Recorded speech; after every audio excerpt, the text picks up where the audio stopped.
Iya, sebenarnya film ini, aku mau tarik ke belakang sedikit, film ini nggak hanya menceritakan tentang penyakit ALS sih.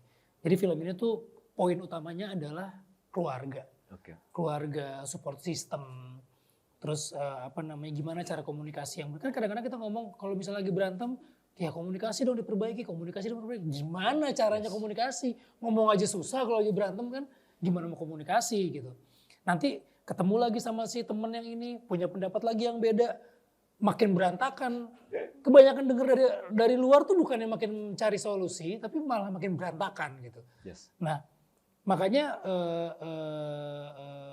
jangan pernah membandingkan keluarga kita dengan keluarga yang lain. Karena setiap keluarga punya ceritanya masing-masing. Bener kan? Bener kan? Setiap keluarga itu punya suka dan dukanya masing-masing. Jadi nggak boleh kita underestimate sama keluarga sendiri. Wah enak banget ya keluarga situ, keluarga gue kayak gini. Nggak boleh kayak gitu. Nah dari hal seperti itulah yang mau coba saya tawarin di film ini. Sebagai seorang sosok suami, sebagai Arga itu tuh gimana sih sama keluarganya gitu. Kadang kan banyak tuh sekarang istilah yang mungkin udah agak sedikit basi. Laki-laki nggak bercerita, tiba-tiba nangis di belakang. Tiba-tiba laki-laki nggak bercerita, yang penting kirim transferan gitu.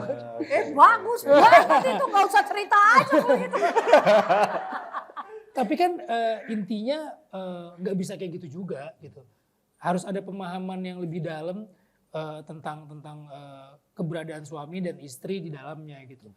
Dan ketika dihubungkan dengan adegan yang tadi sholat itu, terkadang seorang suami itu juga bingung gitu mau cerita ke siapa gitu.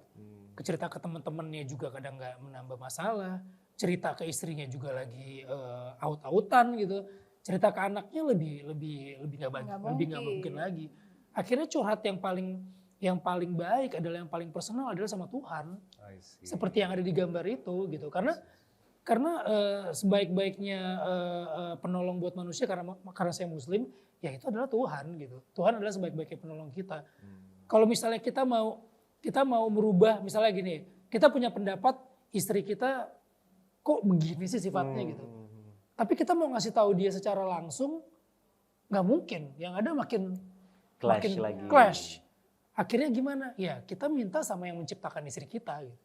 Jadi sebelum kita direct, kita minta dulu ke atas, baru yang di atas ngasih tahu ke sini. Itulah kira-kira gambaran dari scene itu gitu.